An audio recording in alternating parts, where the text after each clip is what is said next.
The craziest thing, but honestly, the most believable thing, is Maomao getting kidnapped again, showing pretty much no negative reactions to it. But the fact that as soon as something intrusive could come into her head, she immediately did it. So said kidnapper gets a little startled by a snake. Hey, we all have our phobias. And in any other show, my intrusive thought is what she ends up doing. I'm like, grab that snake and throw it on her. You kidnap me, I'm gonna petrify you. But here's the thing, most shows wouldn't do that. Maomao, though, is like, wait a second. Why did she know her fear? Unless they knew each other, I gotta test this. So not only does she give this girl a panic attack, to the point that I thought she was gonna hyperventilate and just die. The craziest thing is a second time in this episode, I'm thinking, this smug little kid, man, you got one tooth missing, let's maybe get a 2, 3, 4 more teeth missing. Let's punch this little bat, and she almost punched him. All I'm learning is that I might be Maomao. Because every intrusive thought she had, I had as well. And boy golly, the idea of she's like, maybe I won't call him, these horrible names, I'll just dumb them down to a singular name. And maybe I'll just kick him or something instead of punching him. But bless Maomao, gets kidnapped and immediately tries to beat up children and kill someone by exposing their phobias. What a fantastic episode. I got full thoughts over on my Patreon. You want to support my work, see my full and cut live reaction, it's going to be over there exclusively. So far war hasn't been declared, but things are happening that have me concerned because I get it, there's rules to follow and we can only bend rules so much. But I'm starting to wonder, what good is it to have characters like Jinchi or Lady Gyokyo on our side, hell, even the Emperor, to a degree, if we can't get kidnapped in peace without worrying that there'll be hell to pay if we ever come back. Goddamn royalty, you need to get your head out of your ass, get the head of the sand, and bend the rules and send the goddamn warships to find Maomao, damn it, you rat bastards. So the way they discovered her, though, it was really clever. So the idea that it's weird because I was like, how did she find a way to manage to put a hidden note in a tree, given the last time we saw her, she pretty much got jumped by who's supposed to be dead. So the idea that she kind of already had alcohol on her, and that's how she was able to obviously do a quick little write and put it near the tree with the catnip, was pretty brilliant. But I love the idea that we've never seen this before, and it's, we knew a lot of her tendencies come from her adoptive father, of course, right? Like, it influenced her, of course. You don't have to be blood related for influences to happen. But it's so interesting because while we've seen him before, it's always been mostly with Maomao in the scene as well. So the idea of characters like recognizing that, like, holy shit, like, this really is just Maomao. Like, this must be where she got a lot of it. The idea that she, he doesn't show like overly worried emotions. He's like, oh, she's kidnapped. She's been kidnapped again. I mean, she lived before. She'll probably live again. It's not that he doesn't care. It's just like, I really feel like multiple characters in the show are on the spectrum. And when you say that, people are like, they get offended for some reason. But it's like, you pull a crowd, everyone's got a bit of the tism. Let's be 100% real.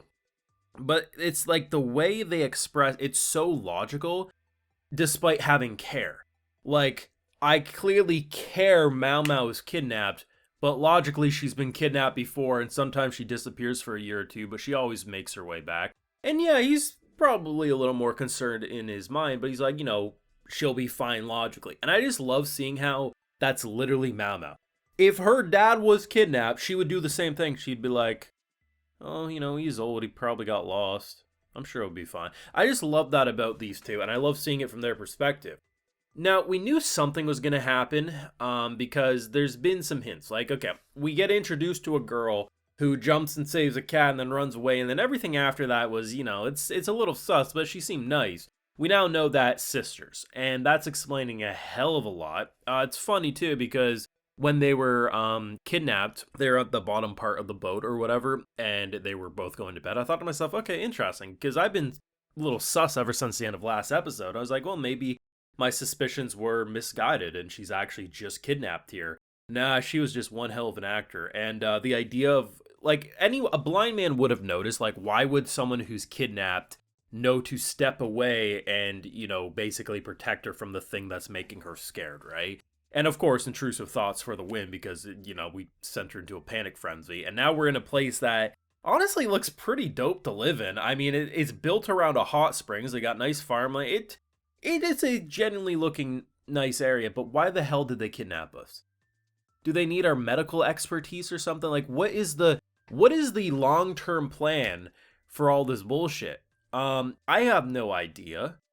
But I hope Maomao's intrusive thoughts don't calm down. Because, Jesus, she's had to restrain herself for so long because she's in a royal palace.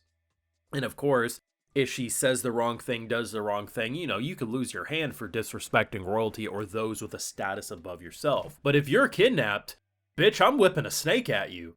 I'm going to send you into an early grave just because I can, because I want to test a theory. And I love that. This episode legitimately felt like 7 minutes. Like, that's how fast. When I look at the time and I see we're already at minute 18, and I'm convinced we're a few minutes into this bad boy, like, that's how you know you got a good episode. Definitely didn't go the way I thought it would. Wasn't expecting Maomao to behave the way she did, but I bless her heart because this has to be one of the greatest things Maomao has ever done. Wasn't expecting the note, and also wasn't expecting to see her dad pretty much, give off. Like, it's just so nice to just see Maomao still there, even though Maomao's been kidnapped. Is just so great.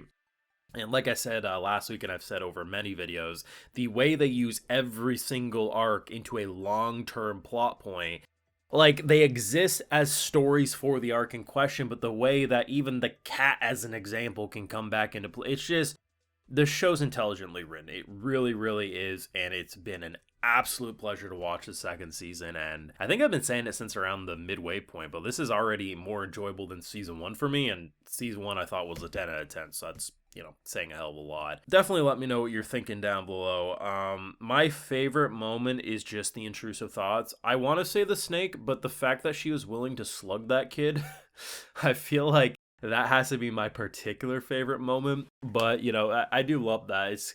It's Mama is just a treat, like she's a gremlin.